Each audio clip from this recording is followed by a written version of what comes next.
And good Monday morning, everyone. I'm Kelly Knapp. And I'm Lee Barrows. And I'm Rayford Brown. Good morning. I don't hear an echo, Rayford, at all. We're not. Do you hear me? I hear you, but we're not. I don't think we're connected to the studio. There's no studio written on this mumble. No studio on the mumble. It just says Rayford. Studio's not listed. So you had not checked it earlier? I thought Lee had, so no. Let me. Click off of mumbles. Click out of mumbles completely. Okay, go back. What in the world? Okay, just nope, hold we're on. not connected. Have you clicked on mumbles again? Yes. And you do not see a blue anything there? There's a blue us, yeah. We're blue, but you know how normally it says studio under Rayford 1? Click out of that everything completely, then reopen. Okay. For some reason is. All right, there you go. What is Candy saying? No sound. Yes, we know. Just disregard everybody else right now. Right. Okay.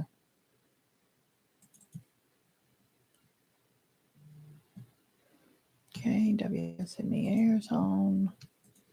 And no. It just says Rayford 1. Now Rayford 2.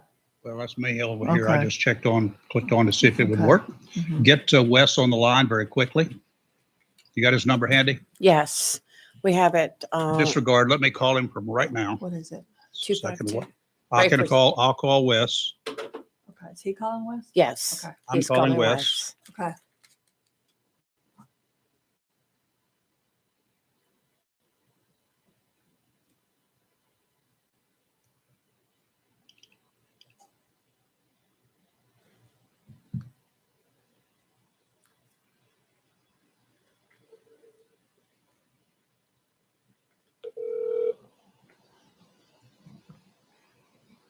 Hello. Wes Rayford, we have no studio up on Mumbles. Okay, pull it up here. Okay.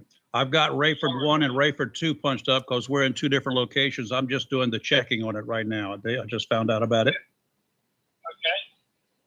All right, I'll be there. Be on there in just a second. Okay.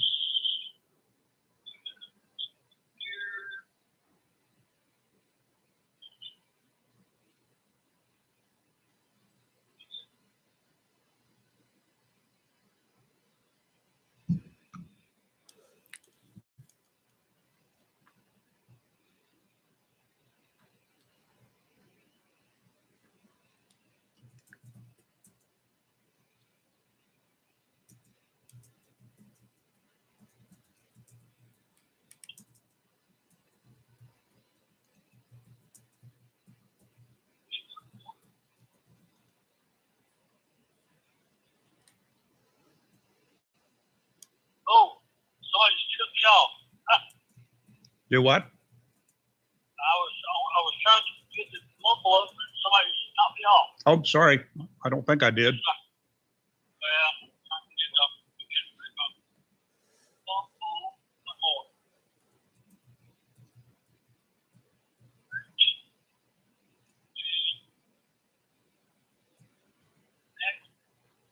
I see there you are. I see studio. Mm-hmm. We should be good. Yeah. Yes, sir. All right. Thank you, Wes. Ladies, do your thing. Go ahead and open up Mumbles. Yep. We're up. All right. We'll start. All right, we'll here we go reboot this again. Good Monday morning, everyone. I'm Kelly Knapp. I think I'm Lee Barrows. The other rate don't do it. Okay. Only one rate for some. Okay. Let me get kill a couple of things here, guys. All right. The audience out there, Yes, we had to we're on rearrange now. a few things here. Come on. Just one of our listeners Yeah. text in and we're on. So good Monday morning. Mm-hmm. Wouldn't be Monday without not being able to connect to the studio. So, And that happens. well, we're gonna make a new rule effective immediately. Before we even talk to Rayford, Yes. we will check the sound from now on. Before we even we were engaged in a conversation with Rayford this morning, but new rule: we will make sure we're connected to the studio before we do any of that from that here on out. So we're on the air. At least we're blue. I know there is an echo. Yep, we're So, on. I just had some all people right. text. Yeah. Anyway, So everybody can hear us now. Well, good Monday morning. It's a nice little chilly morning, but it's clear out there. did So, you not say it's supposed to get down to 30 tonight? Yes, 30 tonight. 30. Nippy. Mm-hmm. And weren't you saying that over in the western part of the state, they're looking at maybe some snow for Christmas? Next week, the 22nd or Oh 23rd, I my may have to gosh. change when I go pick up my mom. Oh my gosh. So aggravating. But it's a week away. We'll see. That forecast can change, but yeah. I don't drive in snow. Definitely up there. And it So, looks like we may have some rain coming in later this week. They're talking Mhm. about a front that's coming from the western part of the United States coming Mhm. up the coast and forming the low pressure system. So yeah. we need rain, though. We really do. We need a good soaking rain. Yeah. Absolutely. Everything is so dry right now. Yep. So, but anyway, so it looks like it's going to rain Wednesday night into Thursday. Well, that'd Hey, be ladies, great. you got me now, right? Yes, Yeah, we do. yeah. Okay. And any echoes or anything? No, sounds good. Everything sounds Sounds good. like a winner. Okay. Well, we're Yeah. sort of kind of like back for a minute. Mhm. We don't know what happens. Sometimes over weekends, gremlins Mhm. happen, and this happened to be a computer glitch. Yep. Could have been left over from Saturday or whatever. You never know. Things like that do happen. Mhm. Well, speaking of Saturday, Saturday. Yay. yes, East Duplin won the 2A They did. championship. New Bern won the 4A championship. So our area high schools here in Eastern North Carolina were putting their name on the board. There you go. Well, way to go. Good, Yeah. good showing. What was 2 points, I think, East Duplin? Yes. I think Cool. it was 24-21, something like that. I listened to the game, and WSME did a great job in calling the game. It was Mhm. really good. Good. Well, it's so good that WSME Mhm. will, we go beyond just Onslow County when necessary, and East Duplin's in our neck of the woods. Yeah. So, why not cover a game Yeah. like that? Yeah, all the way to UNC. They were up there in Chapel Hill calling these games. Yeah. Yeah, how I'm exciting. assuming that Ashley and the whole team up there did not come back, Chapel Hilled. Mhm. Yeah. Mhm. Well, I know it was Hollywood Man and Ashley and Chris Rayner, Okay. and they I did just a hope- wonderful job. I hope they didn't come back leaning left.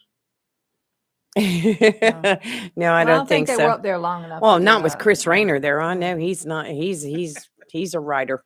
Mhm. He's definitely a writer. So So, how was your weekend, ladies? mine was good. Just stayed mainly in the house. I don't think I went anywhere. Just doing things, getting ready for Christmas, making some crafts and putting some stuff together. And my little dog, my little 16-year-old, was in real bad shape Saturday, and I didn't think she was Uh-oh. going to make it through the night. But then Sunday morning, she got up and she's bouncing around the house. She didn't eat at all Saturday. Mhm. I really thought I was going to have to take her in, but she's fine now. So she has those days Yeah. now. Good and So bad days. Yeah. yeah, we all know how that is. Yeah, I kind of have them too Mhm. myself. Yeah. So we had a call this morning before we went on the air from Joy LaFollette, who is a mom of a White Oak High student. And this lady had spoke at the Board of Education meeting last week on she is pushing for metal detectors in the school since the student had brought the gun to White Oak. And she said that she has doing a fundraiser, and she is a pickle jar in the office there, and they've already filled up one small pickle jar and already starting to fill up another one for people just to come donate their change so they can help raise money to buy metal detectors. Mm-hmm. So I told her we would announce that if at White Oak, if you've got some change you want to donate, that they've got a jar Absolutely. in the office, and want people to come and donate to that. For sure, Yeah. for sure. Yeah, if you want to do that. Now, I do not know. I mean, it's great to have the fundraisers Mhm. and all that sort of good stuff Mhm. to purchase a metal detector. We got to also keep in mind there's somebody going to have to operate that metal detector, Mhm. and metal detectors in the hands of laymen can get you into trouble. Yeah, you're right. You're right I about mean, that. 100%. you got yeah. a gun on you or Yeah. something metal on Yeah. you. Well, I got a bad knee. Mm-hmm. Yeah. Uh-oh. Yeah. So you got to be really careful what you Well, do you in a definitely situation like I that. agree with that. It's Mm. well, what I like about it is parents taking a concern. Mhm. Yeah, absolutely. I agree with that. Yeah, Um, being proactive.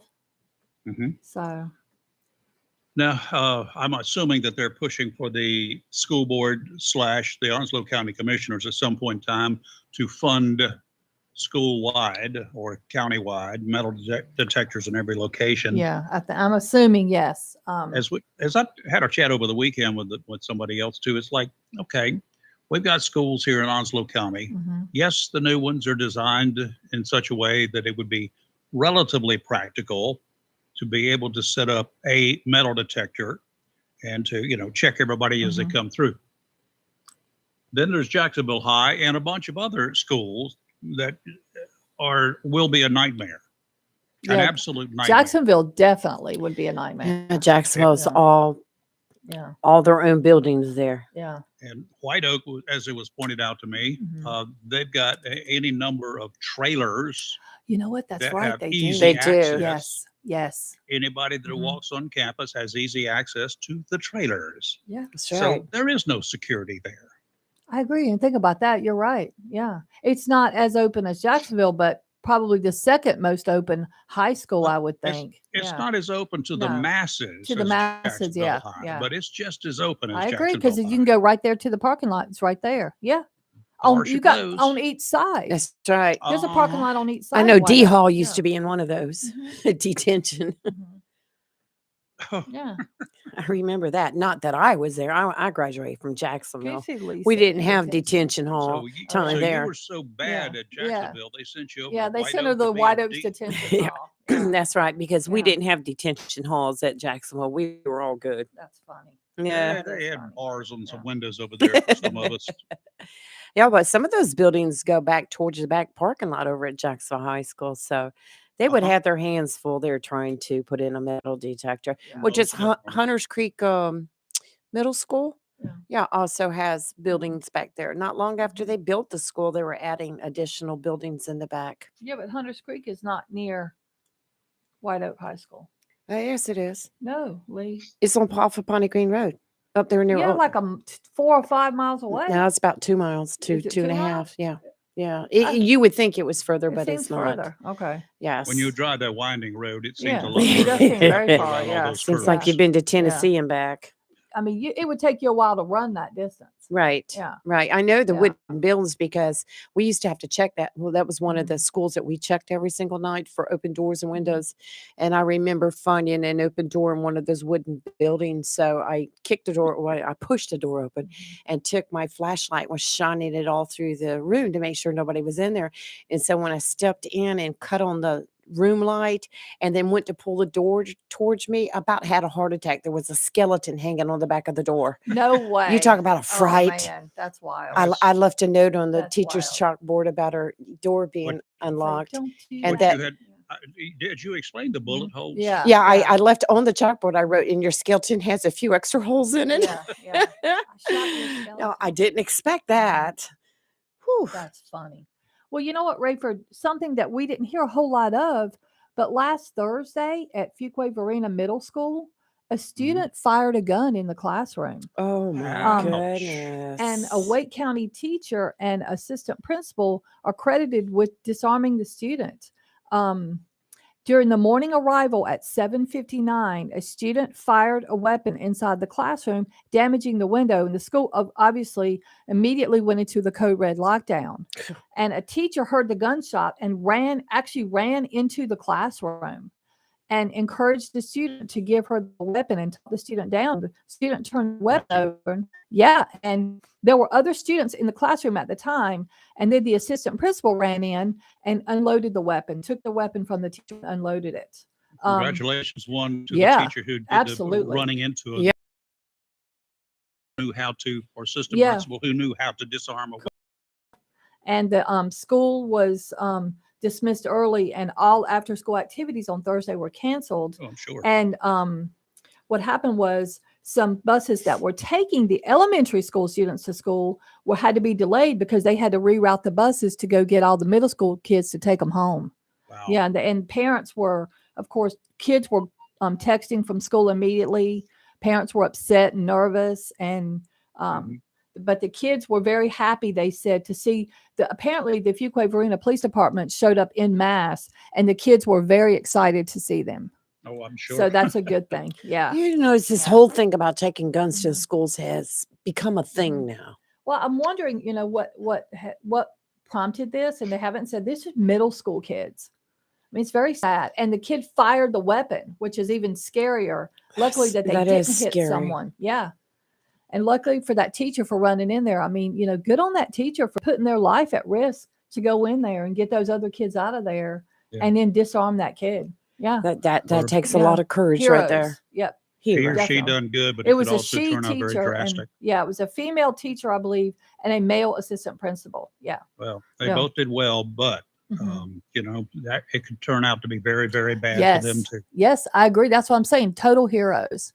Because that is just scary. It And I scares can't me. imagine from a counseling aspect, those poor kids in that classroom, how traumatized they were. I was just going to Yeah. say I the can just, trauma yeah, they went that's through, trauma. the Absolutely. nightmares. Yeah. Oh, yeah. And It's the just really fear. sad Yeah. that this world It's has very come to sad. this now. Yep. It's just Yep. unreal. Rayford, you Was- want to tell everybody about our guest coming in the studio today? We got a couple of them. Yes, Mhm. we do. We got a gentleman coming in this morning at 7:30 to talk about dogs and cats and bears and Mhm. alligators and Oh. snakes and whatever else there is out there. He's from Animal Control, Mhm. County's Animal Control. Yep. Tony Padgett, been That's around for a Tony right. long Padgett. time, so Yep. Yep. be interested to hear what he's got to say. Let him, Mhm. a lot of people give Animal Control a bad name. They They do. they raise Cain about them all the Mhm. time, and those guys are short staffed and all the time, and there's never enough money to have them to be able to operate 24/7. And guess Mhm. what? Just like it is with people complaints, animal complaints are 24/7. They are. Yeah, they really are. Yeah. So we'll talk a little bit Mhm. with Tony about that this morning. Then 8 o'clock this morning, got a surprise email on Friday. A guy that's charged with murder in the death of Mariah Woods back in, I forgot what year it was, 4 or 5 years ago, 3 or 4 years ago, whatever. The young, what was she, 5 at the time? No, she was 3, wasn't 3 she? at the time, murdered, body dumped in a creek over in Pender County. The live-in boyfriend of the mom was arrested, and he's charged with murder. He's got a sudden appearance. I don't want to call it a surprise appearance because I don't know that it is a surprise. He's got an appearance in Superior Court here in Onslow County this afternoon. Well, Mike McVeigh, did I call him that? Yes, you did. Who? Mike Yes. McHugh, Yeah. sorry, Michael. Mike McHugh was a reporter at the time with the Jacksonville Daily News, and the revived Jacksonville Daily News, by the way. Mhm. Yay, kudos to them. But the Daily News at the time, and he was covering that case extensively for days on end. So we'll get a little insight from Michael when he shows up this morning. He'll be in about 8 o'clock. Yes. It was 2017, Rayford. Yes. Wow. Because So he it was a while arrested. ago. He was arrested in 2018, January of 2018. Right. Yeah. I remember that. I remember going out with a group Mhm. and searching in the Mhm. woods. And we knew when we went out there that we weren't going to Mhm. find anything, but we were compelled just to be a part of it, Mhm. to do something. Mhm. And there was Absolutely. a lot of people out there.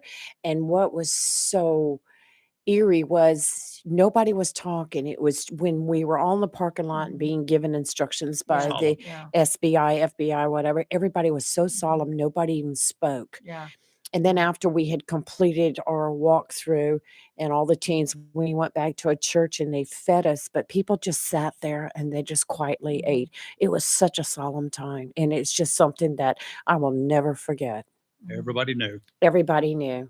So anyway, we'll be discussing that this morning and what are some of the possibilities for this appearance without going overboard because we don't know. Mhm. And the news release from District Attorney Ernie Lee was very factual and to the point, but no details. So Mhm. there are all sorts of possibilities. Don't want to really jump out there in some area that we don't know, but we can get some educated, I think, some experience educated stuff about that. So Right. I'm very anxious to hear what Mike's got to say because he always has the stories to yeah, add he to does. it. He He he does. he knows that story inside it and out. So I'm Mhm. very anxious to hear what he's got to say. Okay, just prior to the news, Kelly was practicing. She was rehearsing. She was What was rehearsing. I rehearsing for? A gentleman's name.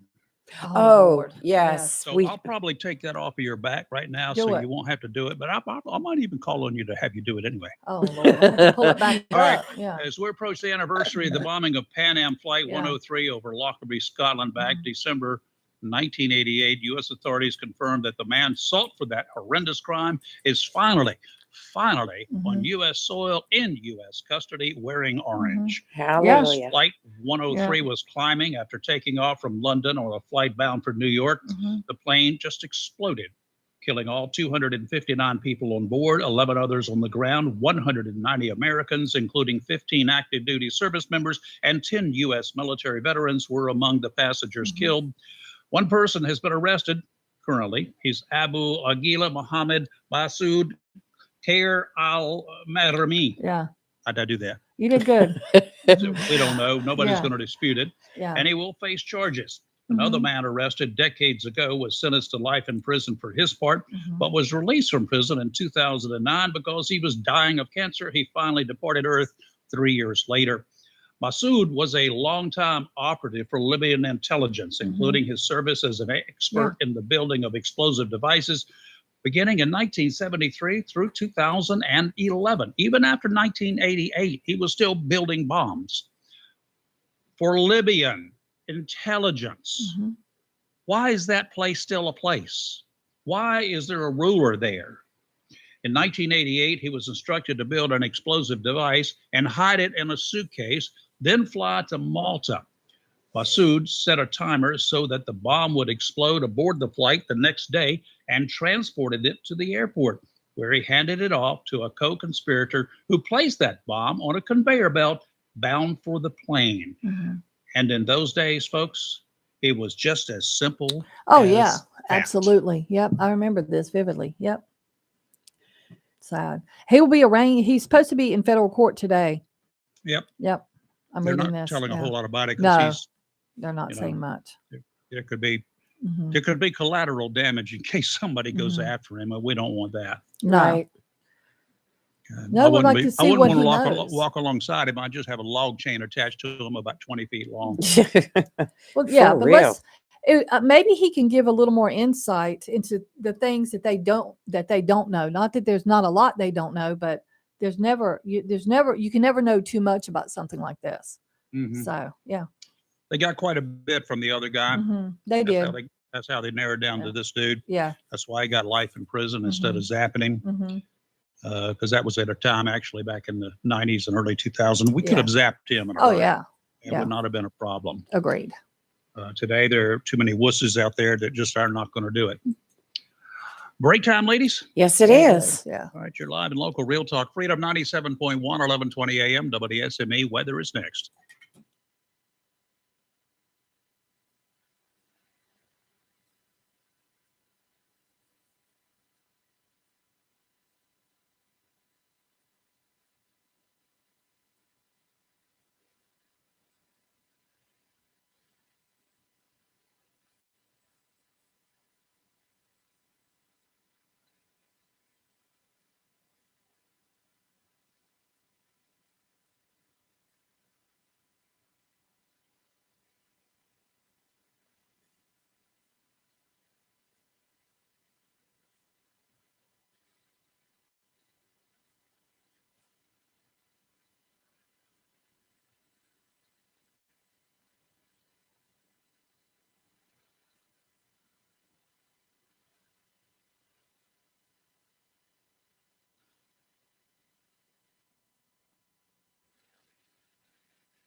All right, and we are back.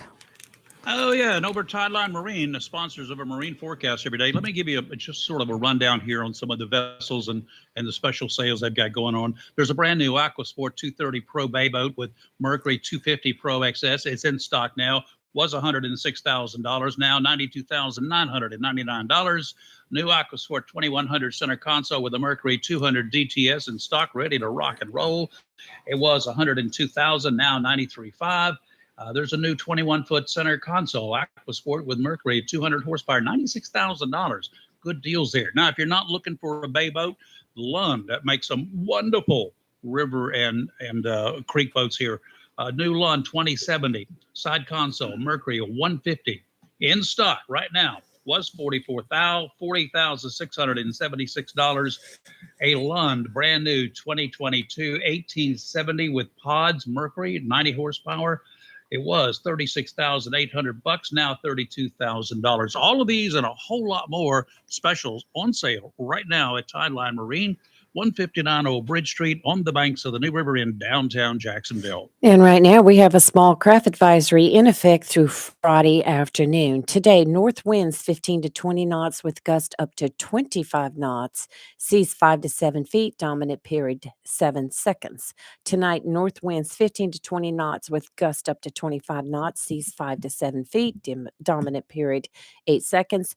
Tuesday, north winds 15 to 20 knots with gust up to 25 knots. Seas 5 to 7 feet. And Wednesday, north winds around 10 knots, seas 4 to 6 feet. Today, sunny, high of 55. It will be a little bit gusty with gusts as high as 18 miles an hour. Tonight, clear. It's going to be cold, folks. Low of 30. That's cold to me, trust me. I know. Tomorrow, sunny, high of 53, still gusty. Tomorrow night, once again, clear. When it's clear, it's going to be cold, low of 31. And on Wednesday, partly sunny, a high of 55, but not gusty. Yeah, it So looks that's a like good thing. pier fishing this Yeah, week. I don't know. There you Yeah. go. Yeah. Okay. Yep. Is Tony arrived yet? He is Yes, here. he is. He Yeah. said Wonderful. Yeah. he's all ready to go. Good morning, Rayford. How are you doing? Doing fine in here when we find out which mic you're on. Oh, probably would helpful. Yeah, that would Here help. we go. Try this. How about that? Hey, you're loud and There we clear, go. sir. All right. Yeah, Good I'm morning, getting it Rayford. together. Just work the mic about 3-4 inches from it. You'll be Yep, wonderful. he's right this there morning, at it. Tony. Kind of like those microphones in your truck. You know what I mean? Yeah. I got you. Yes. Hey, animal control. I talked a little bit about it earlier on. You guys, just because 5 o'clock rolls around and things happen, the animal control calls continue to come in. And I know there's no way you can have enough people on board to work 24/7, right? That's correct. Just to let you know, Rayford, I do have our schedules. I changed our officers' schedules so we are later at night. We stay out. The officers do till 9 o'clock at night. Wow. So I That's a change. yes, did that because of the amount of calls. Sad, but we do have some people who don't want to abide by the law, and animals, they don't want to take care of them sometimes. Yeah. Breaks my heart. Yeah. Yes. Well, there's several different types of animal control. One of them involves animal cruelty, which is one of those things. Yes. When I see Mhm. pictures of it, I get kind of mad, kind of like seeing pictures of a kid being beaten for no reason. You know what I mean? Yeah. I'm No with you. reason to beat a kid, Yes. but you understand what I mean. Yes. You guys have to respond to those as well. Oh, yes. Yes. Ron White is our animal cruelty officer, and he does all the investigations on that. And trust me, we charge them. Good. There is no need to mistreat an animal. There is no need of it. You can pick up the phone, you can call us, or let someone know. You got a lot of rescue groups in this county, Mhm. and they're willing to help. So we don't need that. Just call us. Let us help you. There are some people out there that say, well, this is my dog. I can do what I want to with him. If he doesn't do what I want him to do, I can beat him. Mm-mm. I'll Nah. fight somebody with my bare hands over that Mm-mm-mm. statement, just so you know. But yeah, I'm just telling you what people say. I I've know. heard it before. Yes, and sad we get those type calls, and I don't know what it is about it. The only voice the animal has is people like us, correct. and it's sad because animals get stressed just like people, They do. Mhm. and it's sad, because I see them in the shelter. we can bring one into shelter and right out the gate, it's defensive, Mm-hmm. but give it a couple days and the shelter staff works with it.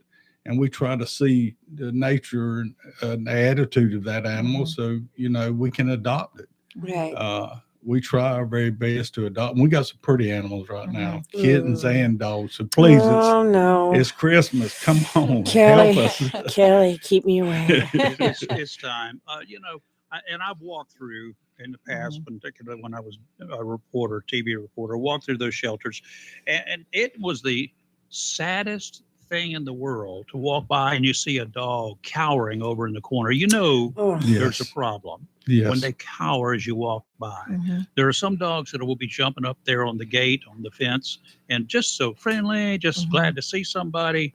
But then there are those others Mm-hmm. that have been mistreated, not a doubt in my mind. That is totally correct. And we try our best to take these animals and the kennel staff does a great job of trying to, get them down off their cloud, if you will, and make sure that they're adoptable. I would like to say that we didn't have to euthanize, but we do. And it's sad, but we do have to do it. Yeah. Yep. And because of the amount of animals we have, nobody likes to do it. I can tell you that right now. Nobody likes it at all. So, I'll guarantee you that. and we try very hard to adopt, and we try very hard to use our rescue groups. And not only just in Oslo County, the rescue groups, we reach out of the county. Whatever time, I know people know that you guys have cats and dogs, but what other kind of animals do you guys take over at the shelter? You name it, we pretty much take it. That's what I thought. Yeah. Here, 3 weeks ago, I was trying to get rid of roosters. Oh, no. way. We Oh, had wow. 7. Don't lay eggs. What am I going to do with that? Yes. We had 7 roosters. And, Oh, wow. And yep. It seems that people think, and Rayford, we're sort of country boys, but some people think you got to have a rooster for a chicken to lay eggs, and you don't. Now, if you want to raise biddies, yes, you do. But, and they cause a lot of noise. Yeah, they're noisy. I know my neighbors used to have some. And Well, Well- about 5 o'clock on summer mornings, they're very noisy. yes, they are. And so we've, our noise ordinance, we've had to go and talk with people and try to give them a chance to get rid of the roosters because they're disturbing the neighborhood. And we've been very fortunate on that so far. People have been willing to work with us and let's find the roosters another home. I mean, I've tried to get roosters way in Jones County, Duplin County, Harnett County, any place we could, So, we have guinea pigs at times, a lot, rabbits, real hogs sometimes, Oh, wow. horses. I knew you had a horse before. Yeah, the horses most time come through cruelty, and that's sad. That's very sad. It is. Now, do you get a lot of animals that come in after Christmas because of being given to people for Christmas gifts, and then a month later they decide they don't want them? Do you have a larger influx of them at that time? No, I won't say that. We have a bigger influx in the spring when kittens are born. Okay. Yes. Yes, and I mean And it's you a see them major all over influx. town, all over. But we are having, our policy at Animal Services. If you come and adopt an animal from us, and 2 weeks don't fit your home or don't fit your other animals, you bring it back and we refund it. So there's no need to be mean or ugly. Right, or, Right. Or just turn Or, them loose. Yes. throw them out the door. Yes. Though I will say, my last animal that I got, Jack, somebody threw him out, and it was fortunate for me because he's probably been one of the best dogs I've ever had 3 years ago. Yes. So Now, you guys take volunteers, correct? I know yes. sometimes you have people coming just to kind of socialize with the dogs. That's correct. We have walkers. Mhm. We've got some ladies that come and walk dogs every day. yeah, And really? they do. I've seen them. And they do a great job, Mhm. and they help the animals. We've got, right now we've got some pretty little mixed hounds. We've got some, I would say they're purebred, but I can't prove that because of paperwork. We've got shepherds, some husky mix. We've got some beautiful animals right now. And, if you're looking one, please come. The Board of Commissioners, spent $4.5 million on a nice facility. Yeah, over there. it's a very is nice ve- facility. It is. Yes. It's very clean, Mhm. and administration has done a great job in putting the Mhm. money there they need. So please come check it out, look at it, make an appointment if you have to. Mhm. We've got a tot lot, if you will, or play lot. Yeah. We'll let you sit with the animals outside. Let's see if it interacts with Mhm. you well. You know, we want to make sure we get the right fit to the right person. Now, something important for people to know too is before you put a dog up for adoption, don't you check them health wise and make sure Yes. they have all their shots? Yes. And you even fix them if they need to Yes. be neutered or spayed. Yes. So when you're going to adopt that dog, that dog or cat animal Mhm. is in very, very good health. That's correct. That dog is tested all the way through. It has all its shots, rabies, distemper, everything is done. Plus, it's chipped, so Mhm. it will be spayed or neutered, which the case is, and will be chipped.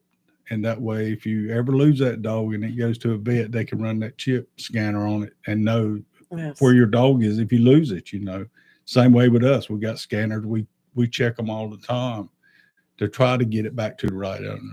Now, I saw where, like, say, if I had an animal that needed to have a rabies shot, you actually have clinics at the animal control shop at Yes. the shelter there for them. Yes, we do try to do that on Thursdays. If you'll call and make an appointment, you can bring your animal there and we will vaccinate it for you. Oh, I And didn't know you guys did Yeah. that. yes, Okay. we are certified in rabies vaccination. Oh, that's good to know. Yes. I did have someone pose a question they wanted to know. They live in the city limits Sure. of Jacksonville. They wanted to know, are they allowed to have chickens at their home in the city limits of Jacksonville? I don't know why they'd want them, but Yes, let me say this. Number one, it depends on if there's HOA where they live. right. Okay. Okay, that's the first Yeah. thing they need to check. Well, they on. live in my neighborhood, and I was so I'm waiting with bated breath your answer because that kind of creeps me out a little bit. So we live in the Why? commons, so there's no HOA in my neighborhood. I live in the commons. Well, if there's no HOA, they Mhm. probably have a right to have chickens. All right, neighbor. I know they're listening. Unless it's a disturbance, a noise Yes. disturbance. Yeah. And yada, yada, That's yada. correct. They live Mike's- near me. I don't want roosters. Mike's Oh, got a Lord. story just happened. Just happened. Oh, Mike, here, come up Come on, close. come on. You can tell the Yeah. story. Give him that monkey. Yeah, we're going to switch Don't, mics. don't a mean to little bit. barge in here, but No, I was he's excited. just No, I was showing excited me when a I heard story. that Mr. Paget was going to be here prior to my time slot. Nice to meet you. Nice to see you. We had an incident over in the Swansboro area That's back in early November. A gentleman allegedly tossed 3 kittens into a ditch off 4-H Camp Road. And your staff was terrific. But the Park Service or the park people, the officials there, were first on the scene and then handed it over to Jason Eddy, one of your officers. That's correct. The kittens, the incident was caught on video, which was beautiful for I the, love he was just video. showing for it the to me. story. Love You can it. go to the Swansboro Area Chamber of Commerce Facebook page. It's posted there as well as Carolina Coast Online.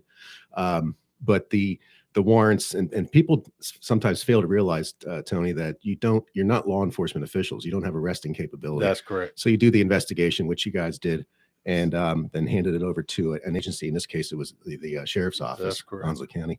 And the gentleman lives in Swansboro. He has Ronald Hughes is his name, 56 years old, and he was charged with abandonment. That's Wow. correct. And you were hoping to get Great. perhaps abuse as well, but Yes. the magistrate saw it only fit for abandonment. So he'll have his day in court in early January. But the good news is the kittens are in foster care. That's Yay. correct. Oh, Yeah, that's and great. they're gorgeous. They were at the time of the incident, they were like 51 days old, That's correct. Oh, tiny. And no. look at the video Jelly. because it's not that he just placed them on the ground. He had a PVC bucket, like a 5-gallon bucket, No. and tossed Oh. them, Oh my! Oh, tossed them into the see, ditch. That makes me want to Um, fight that guy. And it was caught on video. So Jake Vitex, the ranger up at the park, which is the office is about 2 miles away, and saw this vehicle. And then he went down there, and there were already some citizens on the scene trying to gather up the kittens. Oh, that's so sad. and It it's- is sad. But kudos to animal control Yeah, they for did a good job. citing that guy. Thank you. And I would suspect that a lot of times when your animal control officers go out on these calls, sometimes they meet with resistance from people, and this cannot be an easy job. No, Yeah. there's a lot. They get talked rough to a lot of times, and I tell them if it gets too bad, just get in the vehicle and leave. I mean, Right. don't cause altercation that we don't have to. Mhm. And believe me, people do. They get very serious about animals. And I understand. I got two little Oh, I'm dachshunds. serious I'm the about same animals. way. Oh, I love Believe dogs. me, I would have a lot of And, animals if I was allowed to. I'm gonna right. go ahead and say it.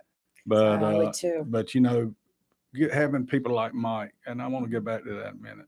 He stayed with this story because he called me. Several times. Yes, and you know, that is very good for the community that they know. Hey, if you're going to do this, we're going to let the people know you've done it, Good. Mhm. and I'm proud of you for that. Thank you. Well, so you're much. welcome. And I thought it was important for the community to know about Yes. this, and also, you know, to save the innocent animals, as you said earlier, before I arrived, that they only have one voice, and it's ours. That's correct. And so many times over the 21 years that I've lived in that area, I've seen dogs abandoned, Yes. and it's sad because they just sit on the side of the road, Yes. hoping and think, and they think that their Oh. owner, the person that dumped them, is coming back. That's correct. And Oh, often, breaks my well, heart. obviously, it's not the case.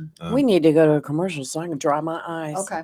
All right. We're going to take a commercial break. We're live in local real talk on Freedom 97.1, 1120 a.m. WSME. And if you have any calls for Tony Paget, who is running the show with Animal Control, call us at 910-333-0139. We'll be right back.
And we are back. And in the studio this morning, we have Tony Paget, who's the director of animal control. If anyone has questions, give us a call, 910-333-0139. And I have a question, but someone just asked a question, so I'm going to ask that before I do mine. So they said this has to do with feral cats. They said there are a lot of them around. They seem to stay where people, including those who work in restaurants, feed them. Does this pose a problem for animal control? Yes, it does. You know, everybody wants to look out for them, but it does pose a problem because that colony just continues to grow. Mm-hmm. Cats are very bad carriers of parvo, and then to get a disease in them. Mm-hmm.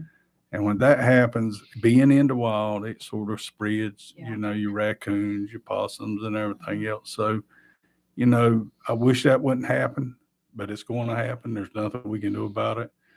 We have tried to help people. We have some rescue groups that go out and feed these ferals, Mm-hmm. and I understand they, you know, want to protect them. Yeah. I know of some groups that have took these cats and captured them, and we had them spayed and neutered, and they released them back, which does help sometimes, Yeah. but it's not. But they still get sick. Yes. I don't want an animal to be sick with no care. That just hurts me to even think about. And some of them I've seen at near restaurants, they look sickly. I mean, They are. yeah, I it's am. very, very sad. It is. How do we solve it? I don't have an answer yet. No, Yeah. I'm being honest. Yeah. There's a lot of them here, really a lot. It's so sad. Yes, there is. You can just like go out to Western Boulevard and go to a Mhm. business and watch cats in the Mhm. parking lot. There's Yeah. so many. Yeah. And I know back behind a restaurant over in Western Mission Barbecue, you can sit out back there and there's foxes Mhm. and there's cats and they all just sit there together waiting to be fed.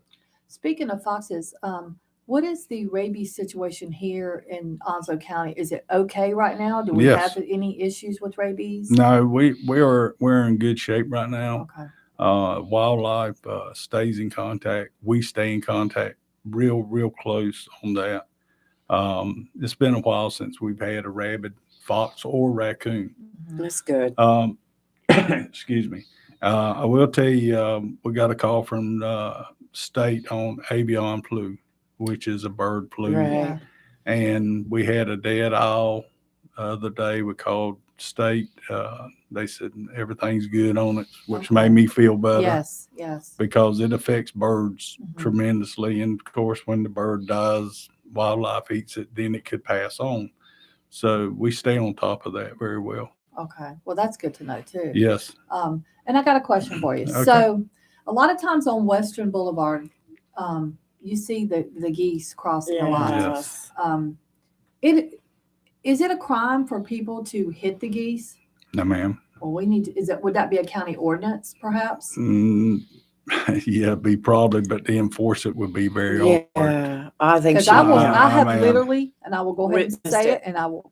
Don't tell me not to, because I'm gonna do it anyway. I will stop traffic to let the geese cross. Oh, Yeah. My daughter's the same way. I think Like, most people yeah, do, but you then will you've not got, be able to get around me. I can promise you. I will stop the traffic to let them cross because but I've seen people almost deliberately try to hit them, and that just Yeah, angers there's no me. need in that. No. They're not hurting they're anything. not hurting anything. They're just trying to That's get right. to eat their food or whatever it is they do, Yes. peck at the ground or whatever.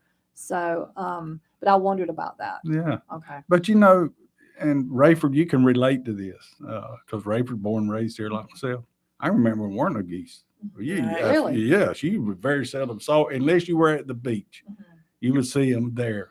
Am I right, Rayford? That's absolutely right. I mean, where all these things came from, I think I guess hunters call them pond geese. They're kind of like year round. That's correct. All of the drainage ponds that were built in the area, they just say, hey, this is pretty cool.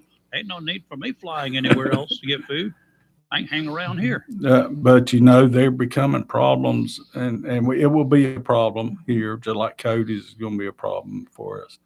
I got a good friend that lives in Illinois, and believe it or not, and I'm very fortunate I have a place at Harker's Island. Geese, they mess your yard up bad. Yeah. Trust me, Mhm. very bad. But I called my friend there. He said, look, go get you some grape abstract and spray your yard, and you won't have geese. Wow. Grape abstract. I don't know Grape what that juice. is, but Grape juice. Oh, okay. Yeah, I know what it is. No I've way. never Yes. heard of that. Hey, I spray my yard. They didn't come around. Now I do it like 4 or 5 times during the summer, but they don't bother my yard. They move Never around. even heard of that. Well, when I was growing up, our neighbors, they didn't have dogs. They had 2 geese. Mhm. And let me tell you something. Those things, you could not go into their yard. I mean, it was good with them. It was like their Yes. pet. They had them named, had a little pool for them in the backyard.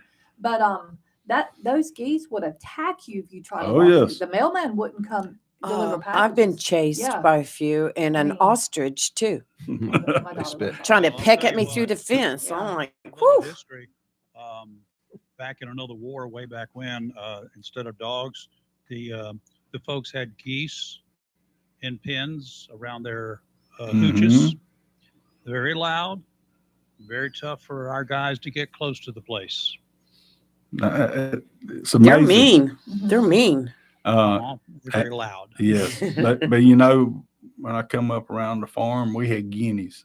If Yeah, I you're know not, what those are. if Yeah. you're not used to coming there every day, they'll let you know that you're there. Have you ever Yeah. been chased by one? Oh I yes. have. Oh, Yeah, yes. Yeah. So Definitely have. you know, there's a purpose for everything in this world. Tony, you So- made a passing reference just a second ago about coyotes. Yes. We hear a Yes. lot about coyotes out in my neck of the woods, no pun Yes. intended, out towards Hammocks Beach State Park. But are you seeing them in urban areas like Yes. Jacksonville? Yes, matter of fact, I got a call. It's been about a month and a half ago, and it's in the city limits. We have them in Northwoods. Yes. That's where I got a call, Yes. and Cody went in the man's yard, took his little dog. Oh, No. Yep, I don't and like you today. I'm sorry, but you know, you can't just, you can't shoot in the city limits. Right. Coyotes are not something's gonna come right out and see you. Mhm. You know, I have some trappers that are interested in seeing if I can make it happens to work out, that hopefully we can solve some of the problem. But they are becoming a major problem.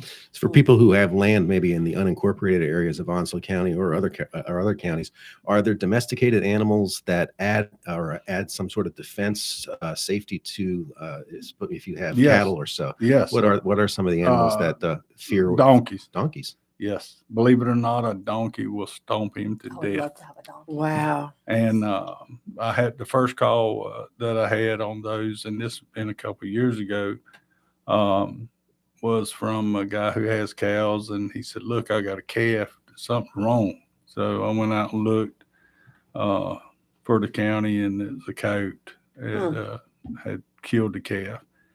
He said, "What are we going to do?" I said, "Well, we'll do some surveillance, but I can tell you the odds is very slim, you know." So I said, "Get you a donkey." And I knew that from some friends I had up around Sanford, North Carolina. They said donkeys will, and he went and got donkeys. They had no more problem. But that's why if you go through a cattle farm, you see a donkey or two. That's why. That makes sense. Like, if you drive Swansboro Loop Road, several people out there have pastures with horses in it, but every so often you see just a donkey standing there with the That's horses. correct. So that's what they're doing. Yes. That's interesting. Very interesting. So, And I do have a question for you. So I live in the Commons. I live in the city limits. yes. We have no HOA because I will not live in an HOA. But am I allowed to have a llama in my, No. fenced backyard? I have a 6-foot Robin, are privacy you fence. listening? No, he's not listening. Robin, you have a call on the other line. Because I mean, I have a privacy fence. Am I allowed? Is that considered livestock? Yes, it is. Am I allowed to have livestock in the city Yeah. limits? You're allowed to have livestock according to the state laws if there's not a ordinance against it. Or There you covenant go. in certain Yes, neighborhoods. I actually that's want an correct. alpaca. That's correct. I actually want an alpaca. It's a little smaller than a llama. So even better. Okay. Well, there you go. Got my answer. Robin, I know what to get Kelly for Christmas. I want an alpaca. His name is going to be Peter. I already have his name picked out. So, Cheaper to buy her a sweater. Yes. I don't want it for the sweater. I want it for the pet part. But you know, as that happens, there'll be ordinance passed, I'm sure. So Now, what kind of? Oh, we have a call. Oh, I bet that's Robin. He probably is. Oh, no, it's Robin not. or Tim? It's Tim. Yeah. Oh, the Good morning, donkeys. Tim. How are you? Hello, Tim. I can't hardly hear you. Can you hear me now? You know? Yeah, You hear me, we're here. Ken? Oh, I can't hardly hear y'all. How about me? Yeah, I can hear you a little bit better. Okay.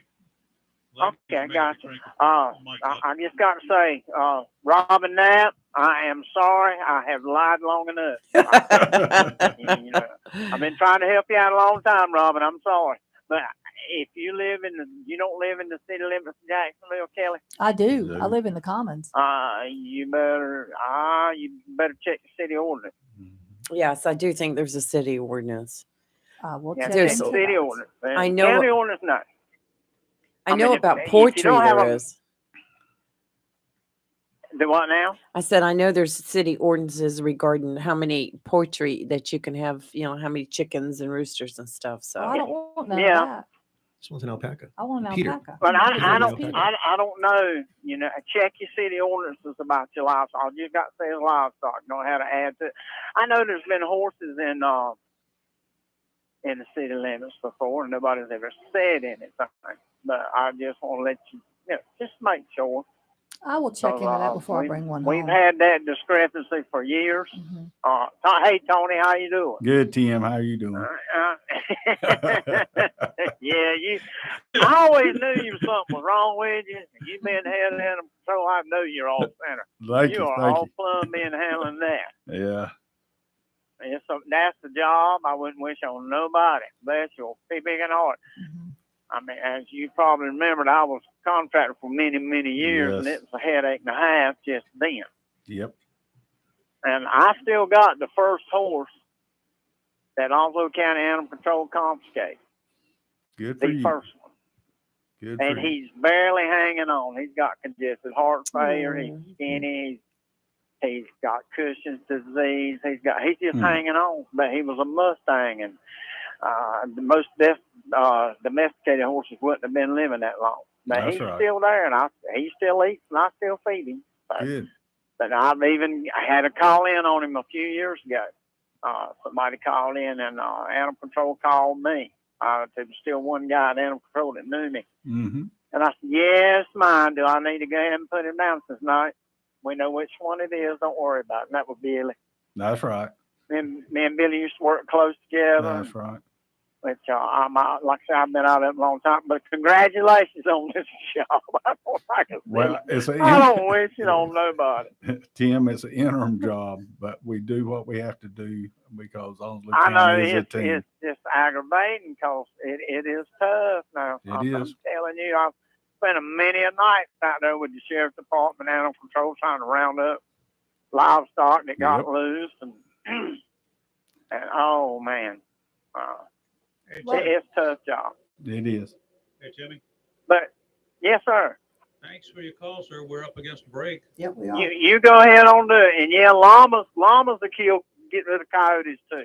Good. Good deal. Llamas will do it, yeah. But donkeys are more popular. Yes. But, all right, we'll see y'all. All right. All right. Bye.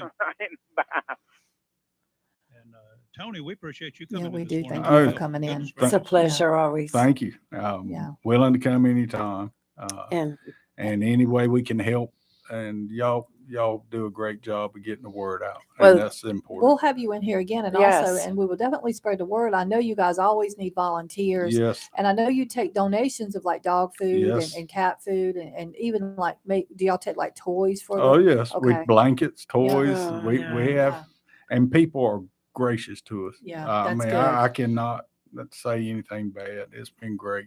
Awesome. So, So- folks, when if you want to donate, they could always use dog food, cat food, toys, blankets, etc. If you want to Mhm. come in and volunteer once a week or twice a week to pet and love and Sure. hug on the animals, they're always looking for people. Yeah. So And if you're come do looking for a Christmas present for somebody, Yes. go down to the animal shelter first. Right. And And they- I would like to say, if you do volunteer, you have to fill out a form. Correct. We have to check. We have to go Yeah. through, Got to vet so- everybody. Yes. Yes. We don't want some So- weirdo in there. It's going to hurt animals. But That's yeah, right. understand. Okay. Yeah.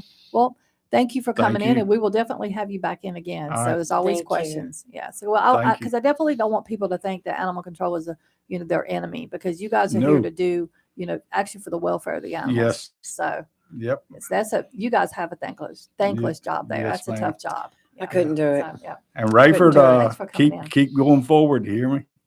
Oh, absolutely. On the way. Okay, good. Thank you. Thank you, sir. Appreciate it. All Hey, right. guys, got to do a break. When Yep. we come back, we've got, you've already got him in there, Yeah. introduced him, Mm-hmm. Mike McHugh, and we're going to be talking about a case that's near and dear to a lot of people in Onslow County and surrounding as well. And a case that I guess is getting a little bit closer to trial date. Something's happening today. So Yeah. Mike and we'll all discuss it right after the break. How's Okay. that? All right. We're live in local Real Talk, Freedom 97.1, 1120 a.m. WSME. We'll be back.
Thanks for your And help. we are back. Yes, thank you. Ron was terrific. Good. Yeah, So, Jason was great too. Top of the We're hour. back I out hope here. I Lots of don't- people I don't talking in the have to. background there. Yep. Yep. Yes.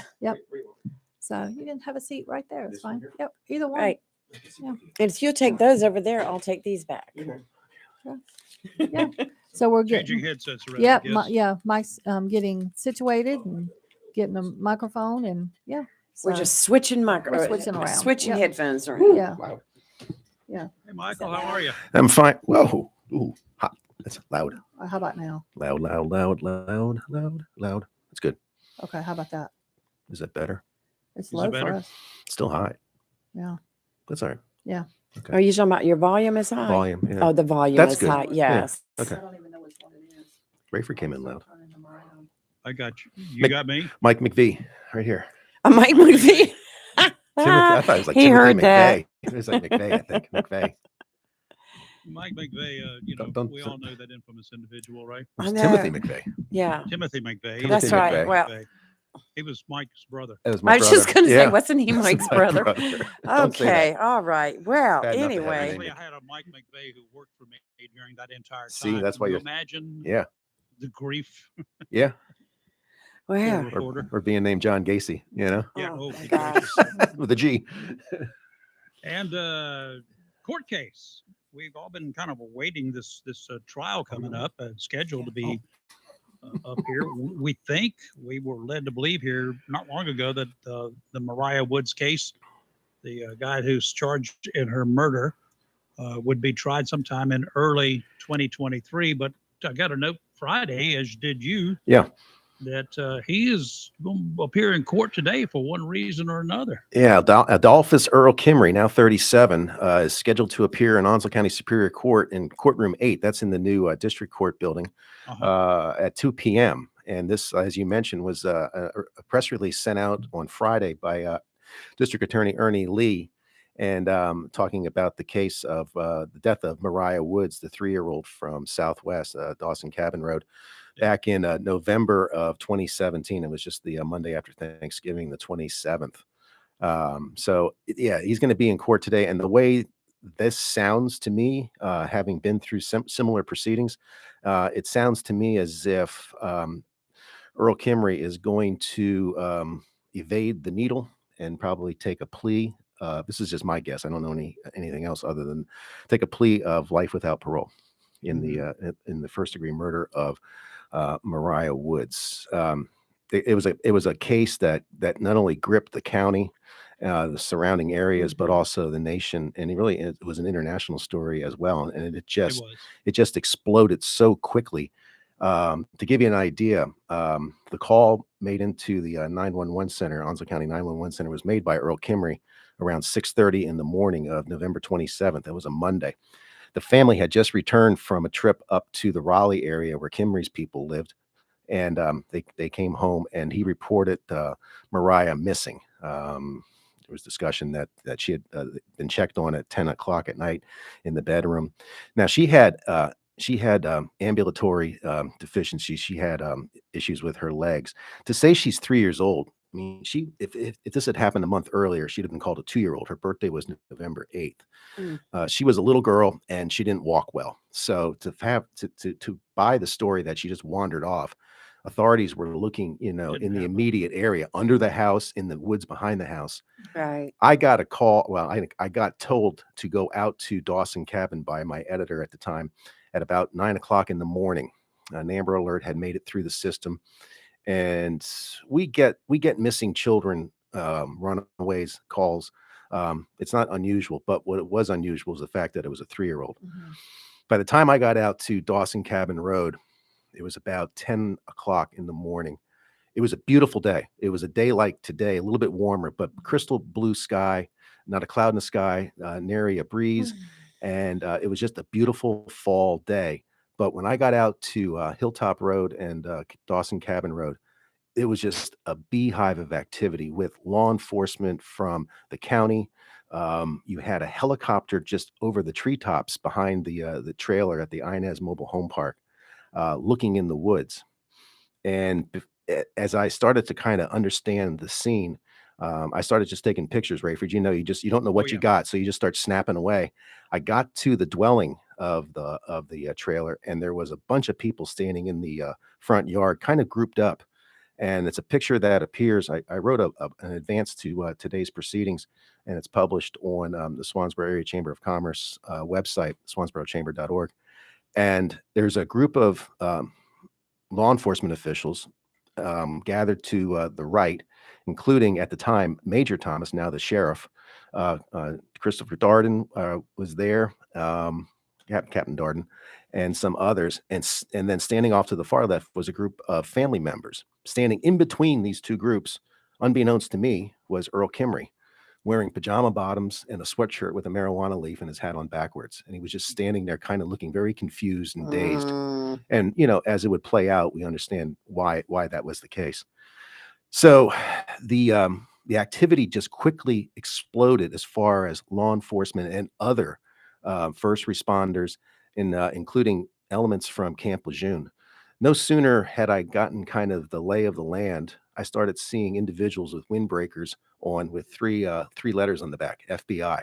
That's how quickly this case just became a major case. Before noontime, the FBI was there, SBI was there, and other surrounding counties started to bring in assets, John boats, even horses from neighboring counties came on. And Lee, as you were saying earlier, groups of citizens, not so much on Monday, but like on Tuesday and Wednesday, started forming up search and rescue parties to go into the woods.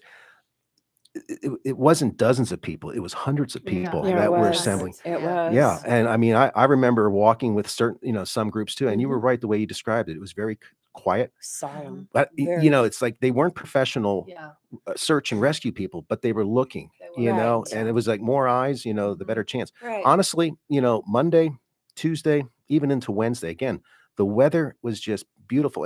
And I keep going back to the weather because it's almost like if you were to write this, the weather mirrored the mood. And there was hope. There was hope that this girl was going to be found alive.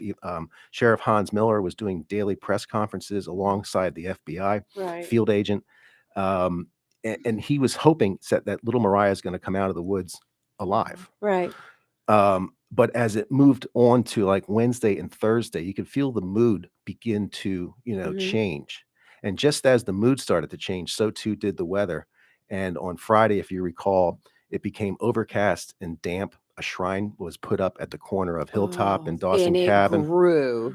Yeah, and that's on Friday was when they charged Earl Kimmery, not with murder, but with improper disposal of a body. Right. And then it was recovered Saturday down off of NC 53 in Up there in Pender Maple County, Hill. Yeah, past Pender Maple County. Hill. Yes. Yeah, on in the game lands of Pender Right. County, 21 miles Right. from their house. Mike, did any word come out at that time or since then as to how they decided to search that area? I mean, that was far removed from the scene. I believe that came from Earl Kimmery himself, where he placed the body. That's not to say he killed her. You know, he didn't admit Right. to that. It would take until January 24th of 2018 for charges to be leveled against Earl Kimmery in first degree murder. But what was interesting at the crime scene, and that's what it was. I mean, eventually it was a crime scene, the house itself. On Monday afternoon, the 27th, and all day on the 28th, you would see individuals, investigators in hazmat suits beneath the house Right. in I the area that remember that. would be the kitchen. And you know, you're thinking all kinds of things, but and law enforcement was pretty tight-lipped, despite the fact they had daily press conferences as to, you know, what they were finding there. Heck, they cordoned off a section of the Onslow County landfill to see what, you know, what came from that Right. residence. You know, they were talking about, you know, garbage pickup was on a certain day. They went out there and scoured that area. Again, they're thinking at this point it's a Right. body's going to be found out there. Right. Every time one of those search groups went out, or there was word that there was a tip at a certain area, it would just be a swarm of law enforcement. And I remember chasing after a group of law enforcement officials down Hilltop Road, about a mile from the residence, and there was a small creek, and they were just putting up the yellow tape, and I just turned into somebody's yard and said, you know, do you mind if I park here? And they said, no, go right ahead. And we just started, because you thought that was going to be it. They were going to find Right. they were going to find her, and this case would be over, hopefully in a happy way. But that was not the case. The autopsy report, when it came back, the cause of death was chloroform toxicity. Right. And if you look into, you know, if you put all the pieces together, and this is what's going to be interesting today, if this is a plea, we will get the facts of the case from District Attorney Ernie Lee, and we will have that missing piece of this puzzle, as you know, and perhaps we'll understand and learn what those investigators were doing for so long under the trailer. Well, I was going to ask you that. If this is a plea, will facts come to light of like sequence of events? Yeah, basically, when you get Yeah. when you are sitting at a plea, and you probably have sat there, Kelly and Lee.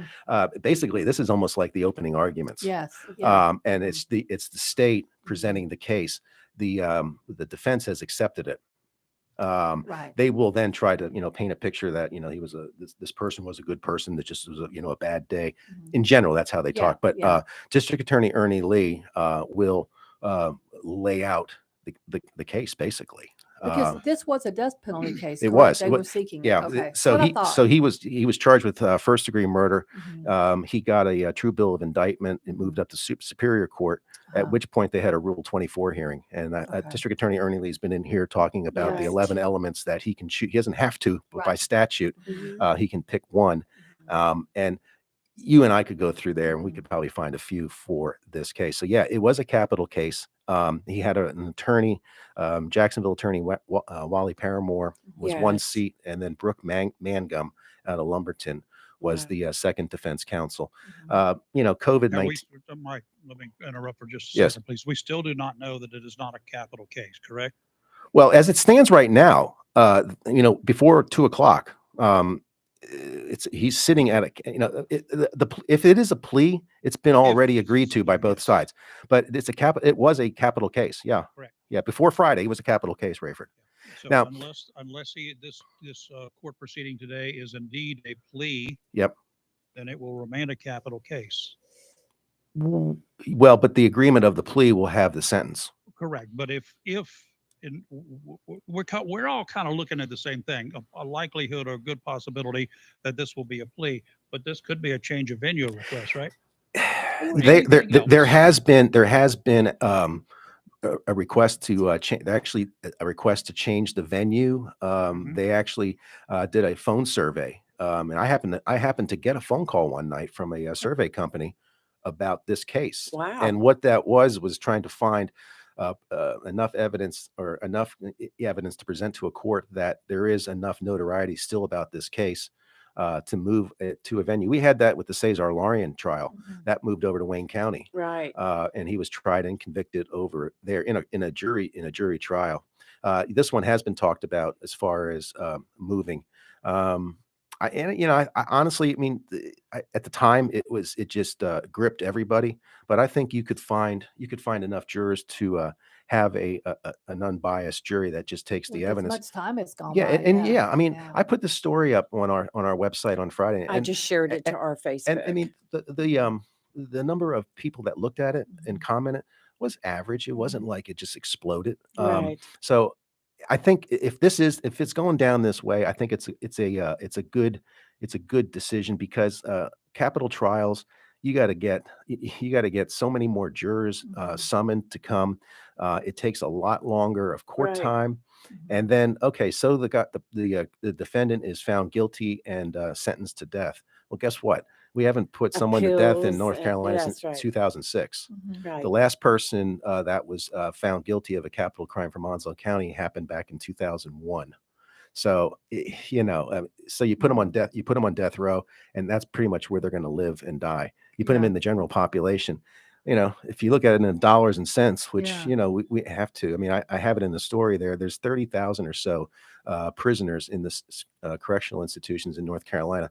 On average, it's $35,000 a year to house them, feed them, house them, give them medical.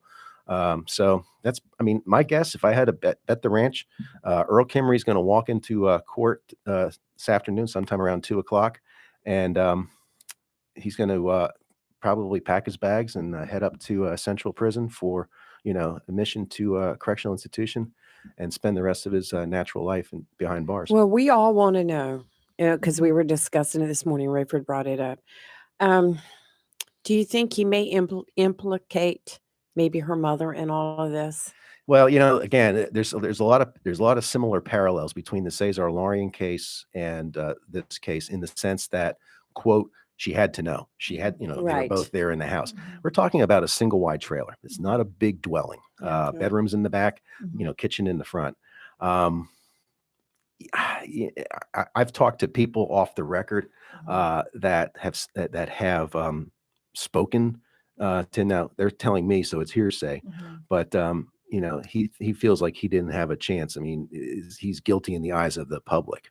Whether this was a conspiracy, both did it. I think honestly, I mean, whatever they were doing that night in the house and whatever caused the death of 3-year-old Mariah Woods, I think at the time they had a unexplained death in the house, Right. and which could have been easily Right, but they called in panicked and they or did- panicked. Yeah. Now, what were they doing where the child was if the child was out of their sight? What were they doing in the kitchen?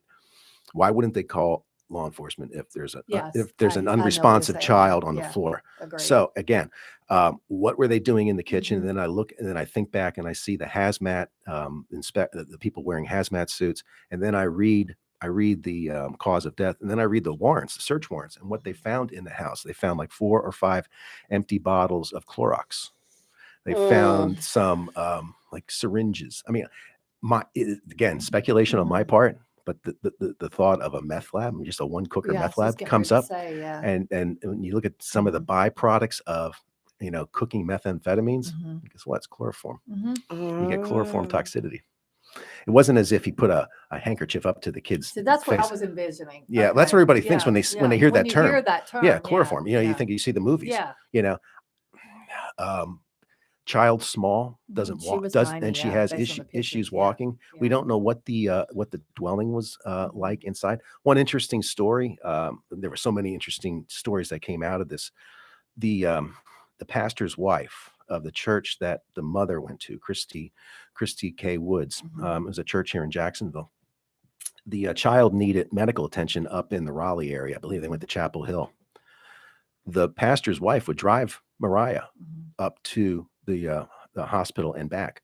She never once was allowed in the house. She was always met at the door by Earl. Here's the child. See you later. When we would return, the same process. And she's never walked inside the house. I don't know what it looks like. It was just When you odd. see That's something, odd. say Yeah. something. Yeah. Yeah, it That's was. right. Yeah, it was odd That is that odd. it was odd Yeah. that here's this good Samaritan doing Mhm. this, and that's how she was treated.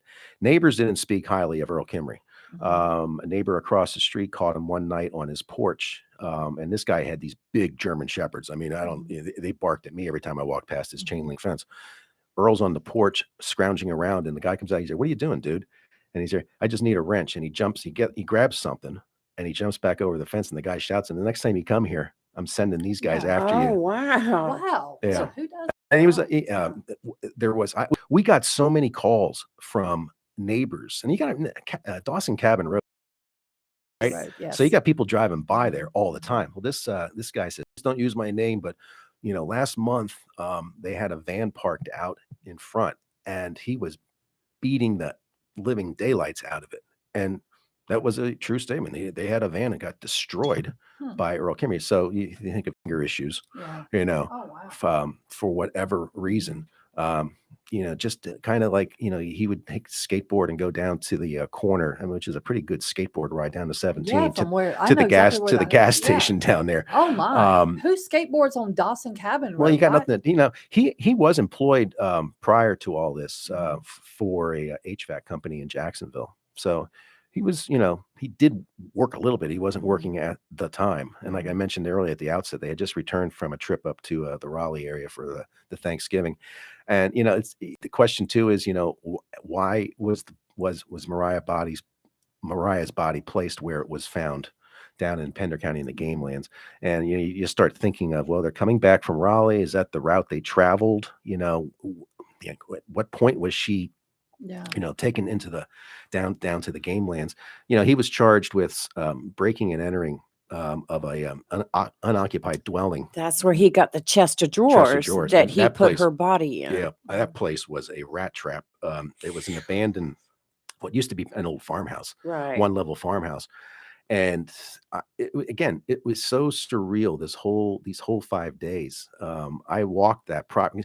You could walk behind their trailer where they Mhm. lived, and it was either unit 5 or 7. I forget what the trailer's number was, but in the rear of the property, it abutted this forested area.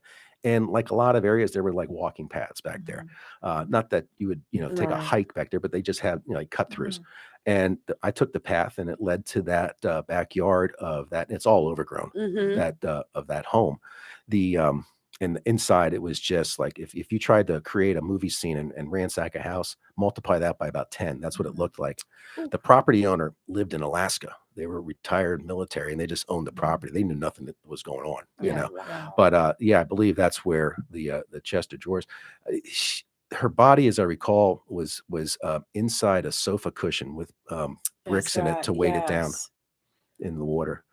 That night when they recovered the body, they did a press conference on the dirt road on the game lands, I and remember that. we were all staked. We were all down there as media, and just like kind of out of the distance, kind of like walking from this dark, foggy area towards us was this line of law enforcement officials from FBI to county to district attorney's office. Probably, it was probably about 10 or 12 individuals just walking up the road, and in a very solemn way, they just made they made a statement.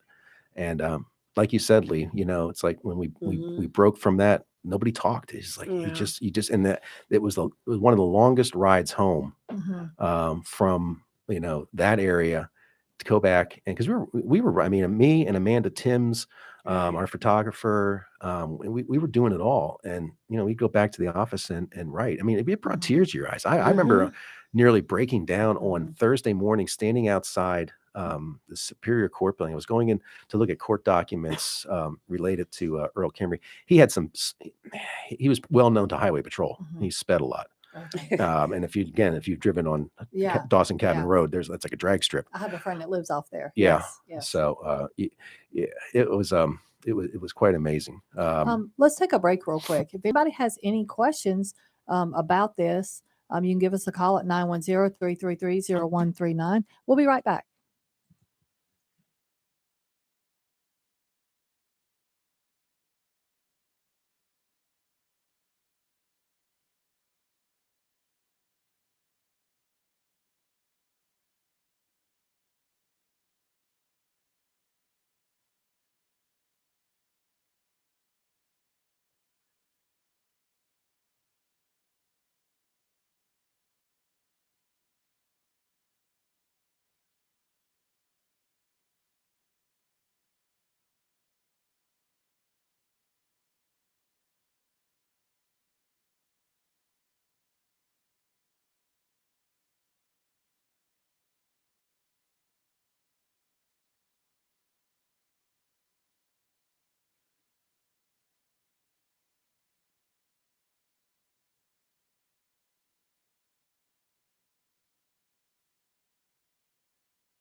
And we are back. And Yeah, we are back, and we still got some deals down there at Sideline Marine. Talked to you last time about a bunch of brand new boats that they've got in stock. How about guys ready to repower? Your old motors are worn out. Your boat's doing fine. Here's an opportunity to repower. Got a 60 horsepower 4-stroke brand new Mercury in stock, $8,000. Got a new Mercury 40 horsepower command thrust. It was $7,700. Now $7,000. 20 horsepower MLH pull start 20-inch shaft, $39.95. These are some really good deals that Tideline Marine has got. So if you got an old boat but it's doing fine, you just need a new motor to go along with it. Now's your opportunity. Tideline Marine, 159 Old Bridge Street, on the banks of the New River in downtown Jacksonville. And today we have a small craft advisory in effect through Friday afternoon. Today, north winds 15 to 20 knots with gust up to 25 knots, seas 5 to 7 feet, dominant period 7 seconds. Tonight, north winds 15 to 20 knots with gust up to 25 knots, seas 5 to 7 feet, dominant period 8 seconds. Tuesday, north winds 15 to 20 knots with gust up to 25 knots, seas 5 to 7 feet.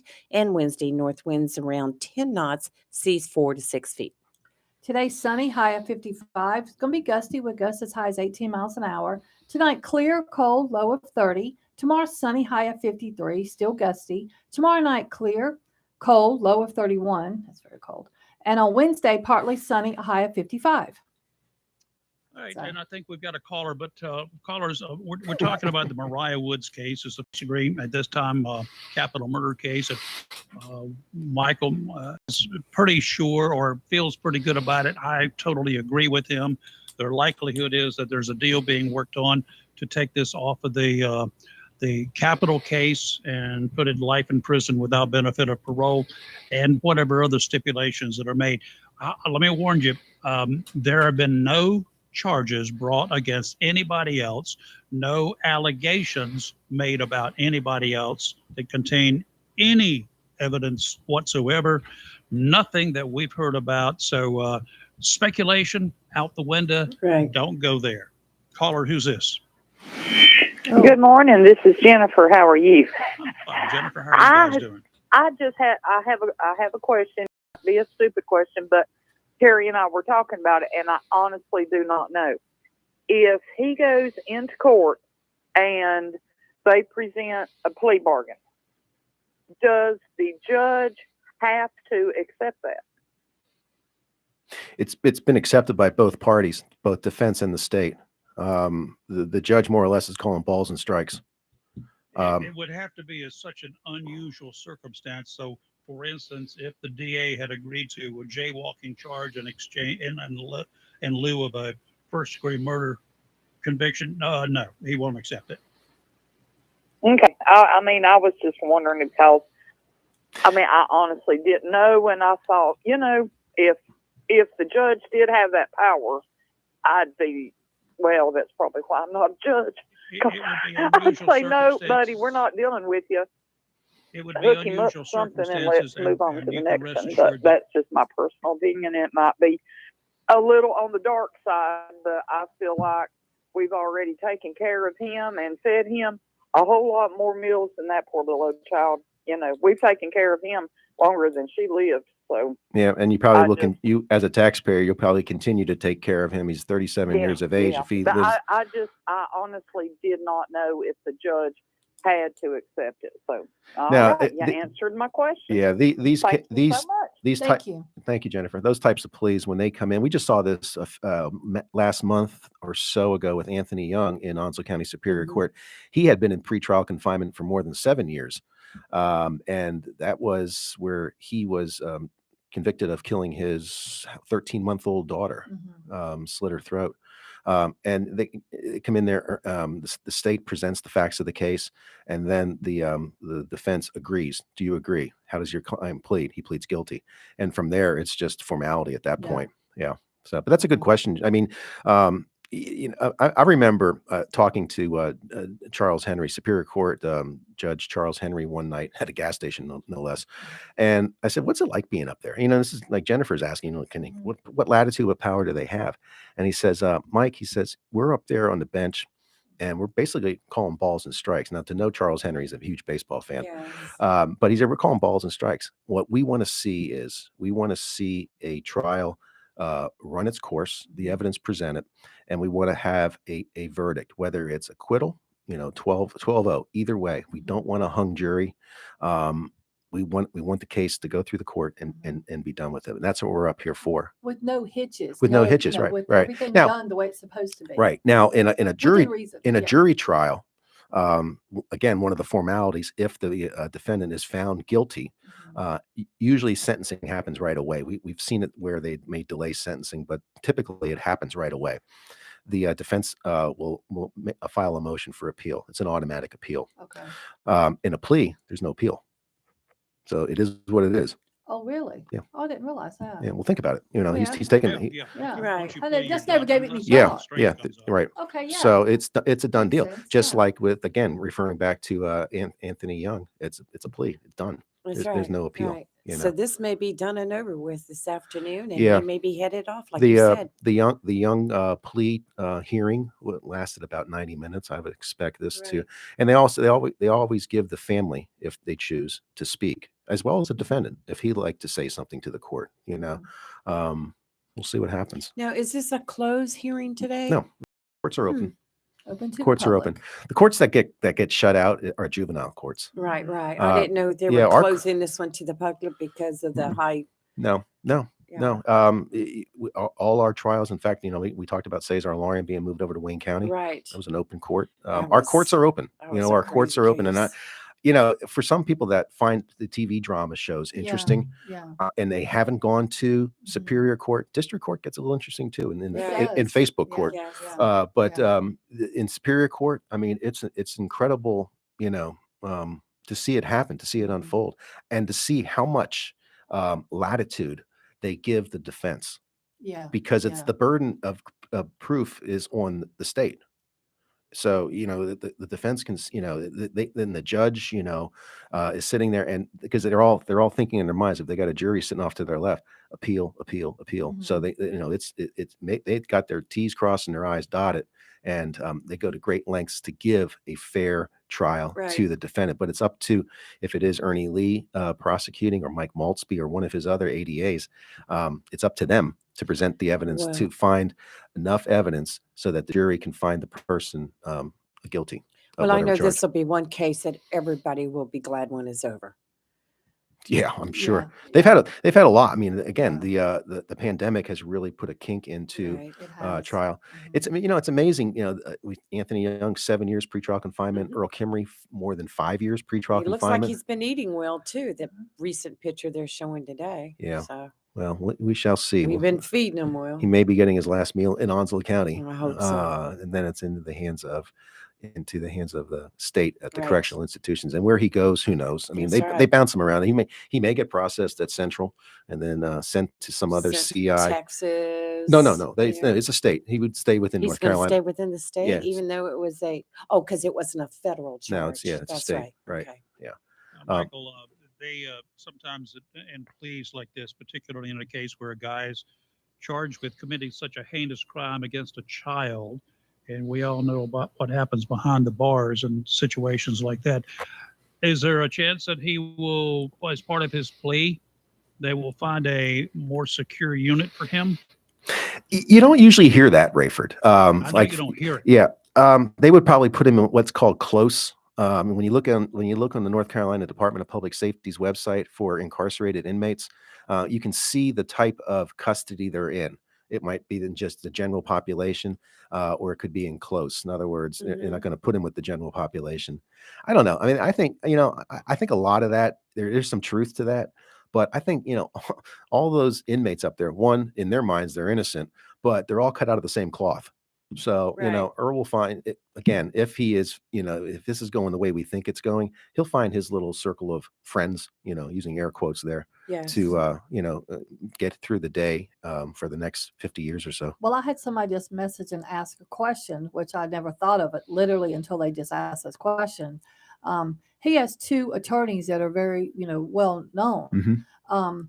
they find it hard to believe that the court appointed 2 attorneys. They do in capital cases. They do. Okay. Okay. They call it the first seat, second seat. Okay. Good to know. Yeah. Okay. And So I know it's they're the listening to your defenders. answer. Okay. It's the defenders something or other group, but they automatically get they get They 2. get 2. Yeah. Okay.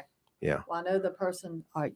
So you hear that. Okay. And That it's makes it's sense. court They appointed. wondered. You know, Yeah. you go back to Mhm. you're probably too young to remember. So I looked at Lee, and I know she's not.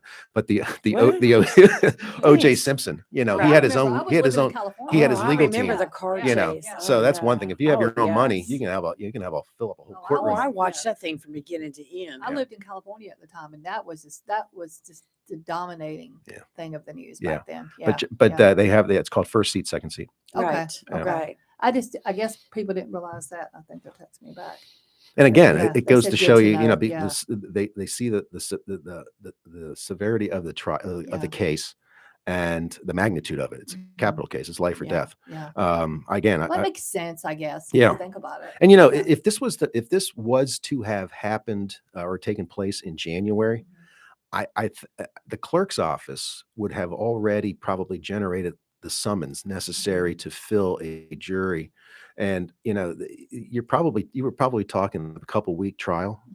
Mhm. So I remember again going back to my conversations with Superior Court Judge Henry, they would have an alternate for each week they think the trial will go. So if it was going to be a 4-week trial, Mhm. you'd have 12 in the box and you'd have 4 on the side alternates. Oh wow. Right. Again, because you don't want Yeah, you don't want know, you don't yeah. want a That's juror true. to die, Yeah, yeah. a Right. heart Or attack get or sick. or get sick, Yeah, and then you yeah. have the mistrial. Yeah, You that's Jump true. out of the you got- jury box you to got- beat the you got to Yeah. do it defendant. all over again. Yeah. Right. Let's take a quick break. We're live in local real talk on Freedom 97.1, 1120 AM WSME. We'll be right back.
had dark. I mean, Jack. Paul And- had black hair. And we are back, and we actually have a caller holding. Good morning, caller. Who's this? Yeah, good morning.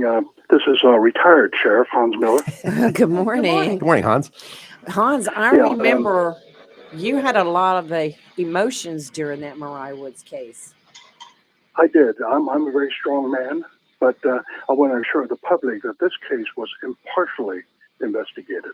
No preconceptions, no biases or anything. The investigation was done properly. The facts were uncovered. Everything, the rules were followed, and we'll see what the judicial system will do. But yes, it really affected the entire community, and sometimes Hey, even Hans, the can you entire hear me? country. Can you hear Rayford Hans?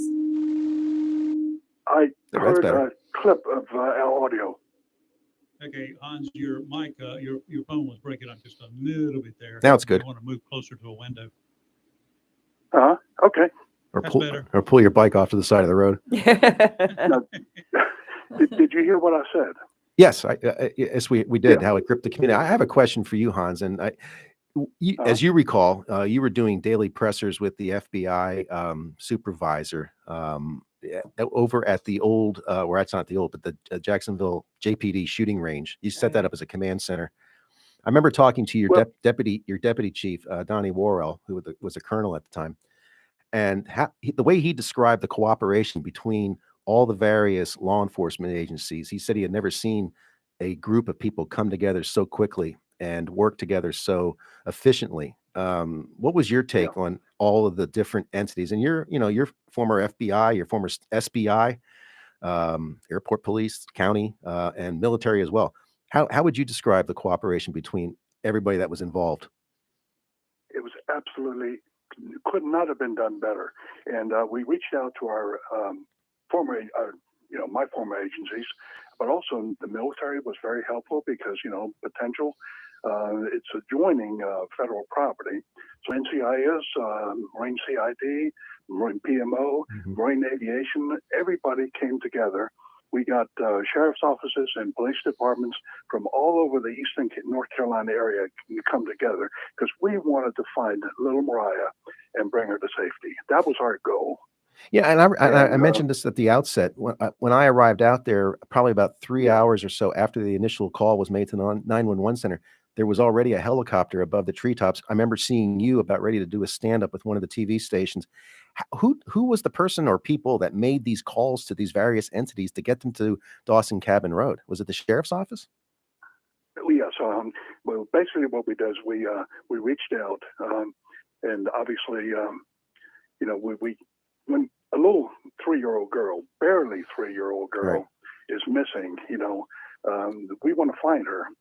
So we reached out to federal, state, military, and local agencies, and citizens came out to assist. And the way we did, we organized it because that you have to do that. We put a law enforcement officer with a civilian searcher together as a team, because when they find something, it's evidence. They have to freeze it right then and call in, the CSI team to uncover the evidence, make sure that the evidence is handled properly. So those are the rules that were followed. And yes, we got the FBI came down. Also, the National Center for Missing and Exploited Children out of Alexandria, Virginia.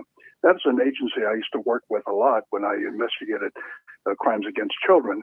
And they came down from Alexandria, Virginia. So the cooperation could not have been done better. And you were sending, as I recall, there were daily flights going up to Quantico with evidence. That was going to the FBI at Quantico? That's correct. Yeah, the FBI lab is up at the campus of the FBI Academy. I'm very familiar with because I spent 3 months there. It was important for us to make sure that everything was done properly. And like I said before, this investigation was done properly without any kind of bias, and no rocks were unturned. Right. They're going to take us to a break. I could talk about this for the next hour, but unfortunately we have to take a quick break. So You want to hold Uh-huh. on or Yeah, if you could hold on, Hans, I have a question for Okay. you, and I want to take you back to that Saturday after Mariah's body was recovered from the game lands down in Pender County. I have that question coming up. We'll take a break. Right. Okay. Mhm. All right. We're live in local real talk on Freedom 97.1, 1120 a.m. WSME. We'll be right back.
And we are back, and we have former Sheriff Hans Miller on the line, and we have Mike McHugh in here. He has a question.